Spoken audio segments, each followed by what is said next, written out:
আপনি যদি জান্নাতে যেতে চান, আল্লাহর নবী সাল্লাল্লাহু আলাইহি ওয়াসাল্লামের ভালোবাসা ছাড়া, আল্লাহর হাবিব সাল্লাল্লাহু আলাইহি ওয়াসাল্লামের সুন্নতকে অনুসরণ করা ছাড়া আপনি জান্নাতে যেতে পারবেন না। আপনি যদি জান্নাতে যেতে চান, তাহলে রাসূলের প্রেম ভালোবাসা অন্তরে থাকতে হবে। রাসূলের প্রেম ভালোবাসা শুধু মুখে নয়। আমি রাসূলকে ভালোবাসি, আমি মুখ দিয়ে বললাম কিন্তু আমার দাড়ি নাই। আমি রাসূলকে ভালোবাসি বললাম কিন্তু আমার পরনে সুন্নতি জামা নাই। আমি রাসূলকে ভালোবাসি বললাম কিন্তু আমি নামাজ পড়লাম না। আমি রাসূলকে ভালোবাসি বললাম কিন্তু রাসূলের একটা সুন্নতকে আমি মানলাম না, একটা সুন্নতকে আমি পালন করলাম না। তাহলে আমি কিভাবে রাসূলকে ভালোবাসলাম? রাসূলকে ভালোবাসি আমি বলি কিন্তু একদিন আমি রাসূলের উপর দরুদ পড়ি নাই, একদিন আমি রাসূলের উপর দরুদ পড়ি নাই। তাহলে আমি কিভাবে রাসূলকে ভালোবাসলাম? রাসূলকে যদি ভালোবাসেন তাহলে কন্টিনিউ আপনি রাসূলের উপর দরুদ শরীফ পড়বেন সাল্লাল্লাহু আলাইহি ওয়াসাল্লাম, সাল্লাল্লাহু আলাইহি ওয়াসাল্লাম।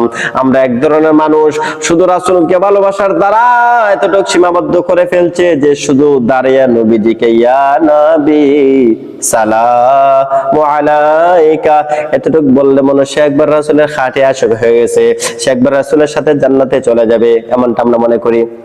আমরা পাবলিককে এভাবে বোঝাই।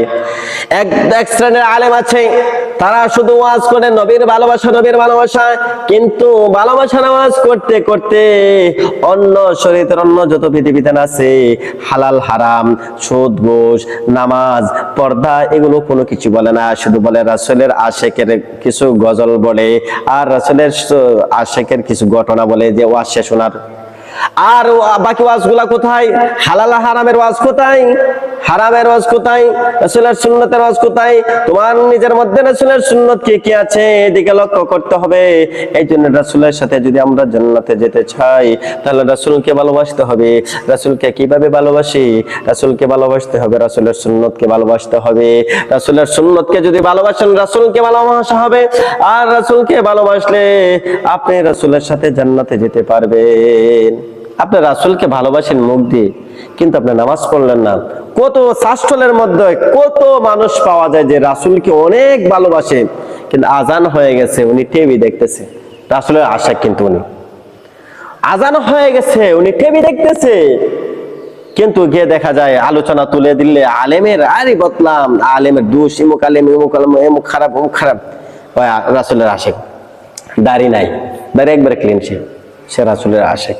নবীর সুন্নত নাই, রাসূলের আশিক না। না, রাসূলের প্রকৃত আশিক হতে হলে রাসূলের সুন্নতকে পালন করতে হবে। রাসূলের যে সুন্নতগুলো আমরা জানি সে সুন্নতগুলো আমল করতে হবে, যে সুন্নতগুলো জানি না সে সুন্নতগুলো জেনে জেনে আমল করতে হবে। যদি করতে পারি বোঝা যাবে আমি রাসূলের আশিক।